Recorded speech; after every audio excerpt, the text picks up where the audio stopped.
Chapter 1. Genealogical Structure, the Kinship System. A. Kinship. Silahisabungan Group.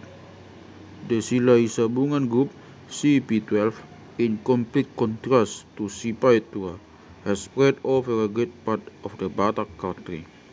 Only the small Silahi territory, with Paropo in the northern corner of Lake Toba, consisting of only a few thousand people, can be regarded as its ancestral region where its ancestors settled originally and where he begat a great number of sons by a number of wives.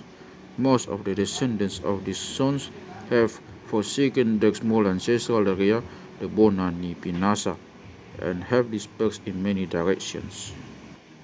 As a result, small Silahisabungan communities are to be found in a number of places, usually consisting of a single genealogical group, but sometimes also containing a combination of lineages of different marga branches. Most of these enumerated in the genealogical tree on page 12. Quite a number of marga which must belong to this group are also to be found in the Dairi community and on the east coast of Sumatra.